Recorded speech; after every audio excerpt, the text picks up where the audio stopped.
Formula 2. Formula 2 is back in business for the 2024 season with new drivers, a new circuit and a brand new car. This is the ultimate proving ground for aspiring F1 stars, with almost half the grid affiliated with an F1 team. And this year's championship features some hotly tipped prospects. Passions run high, races run close. Oh, a very aggressive overtake from Zane Maloney. And there's no end of on-track drama. But what makes the second tier of single-seater racing unique? I think the racing is always super interesting. There's always a lot going on in a pit stops, had a lot of drama. It's probably the most competitive championship in the world. They certainly talk a good game, but let's find out a little more about this year's championship. 2024 is a big year for technical innovation in F2, as engineers and drivers get to grips with a brand new car. The design philosophy is to provide the young drivers who dream of racing in Formula 1 the best preparation by making it as close to an F1 car as possible.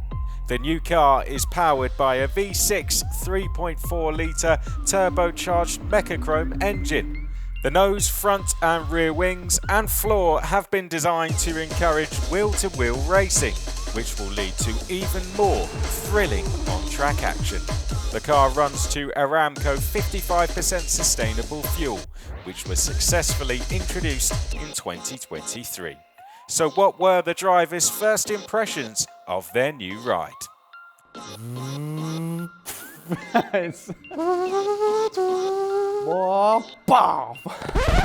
Not that kind of impression. I think fast, it looks amazing. I like the new rear wing. I like the new package. That was good in Barcelona with the shakedown.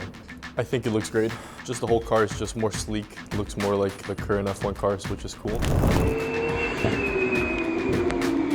The race weekend structure looks like this. On Fridays, teams take part in practice and qualifying, with 2 championship points on offer for the driver starting from pole in the feature race. Saturday is all about the sprint race, with the grid determined by reversing the top 10 from qualifying to add a bit of extra spice. Then on Sunday it's the main event, the feature race, which has the most points on offer and requires a perfect strategy, with each driver required to make at least 1 pit stop.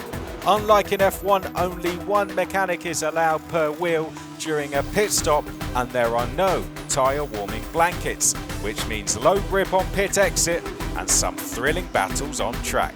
Drivers can score an extra point for setting the fastest lap in both races, but only if they classify in the top 10.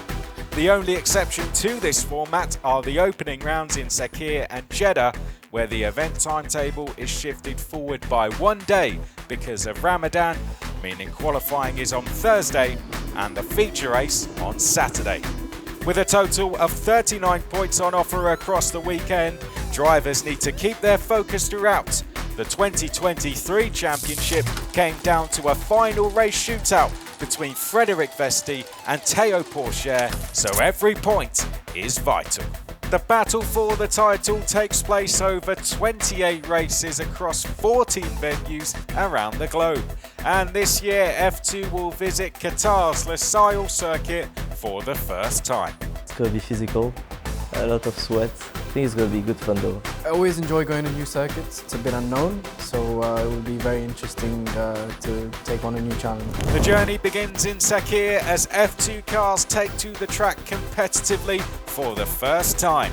There's a triple header to look forward to in June and July as the championship visits Barcelona, the Red Bull Ring and Silverstone in quick succession. There's also a return to the calendar for Melbourne, and other highlights include trips to Monte Carlo, Baku and Spa-Francorchamps. And it all builds to the season finale at Yas Marina in December. In F1, cars in the same team must look identical, but in F2, drivers are permitted to run their own liveries associated with their parent team if they are part of an academy program, meaning you'll see teammates in very different looking cars. Reigning teams champions ART Grand Prix have retained 2023's Rookie of the Year and Alpine affiliated Victor Martin and replaced departing champion Théo Pourchaire with the Williams-backed Zach O'Sullivan, who becomes the first Briton to drive for the French outfit since George Russell won them the championship back in 2018.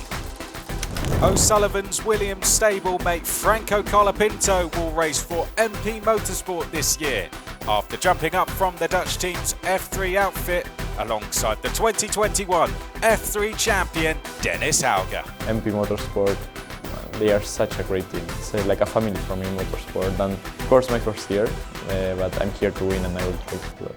Van Amersfoort Racing have given seats to the Little Shark, 2023 race winner Enzo Fittipaldi and Mexico's Rafael Villagomez. Prema Racing are hoping to challenge once more as they hunt for their first title in 3 years after narrowly missing out in 2023. Their lineup features two bright talents, with one of last year's best newcomers and newly appointed Haas F1 reserve driver Oliver Bearman returning. He's joined by the exciting Mercedes-backed rookie Kimi Antonelli, after winning multiple karting and European regional F4 championships, a 17-year-old with an impressive CV. I'm really happy to be with them and I hope I can continue with them even in the future.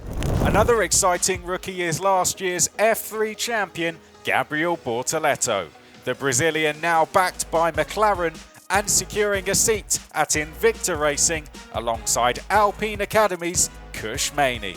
High-Tech Pulse 8 run with F3 race winner Paul Aron of Estonia and Belgium's former Spanish F4 champion Amaury Cordial.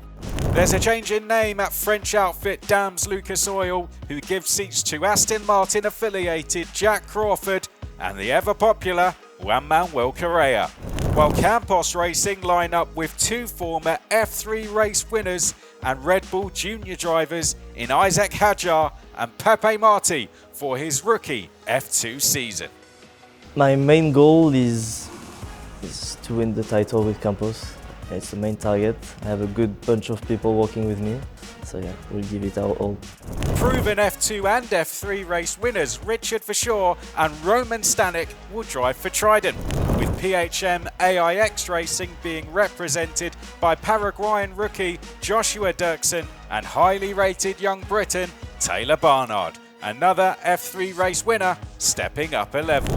The F2 grid is completed by Rodin Motorsport's reigning Super Formula and Super GT champion Ritomo Miata, alongside the returning Zane Maloney, the boy from Barbados leaving the Red Bull Junior team to link up with Sauber for 2024.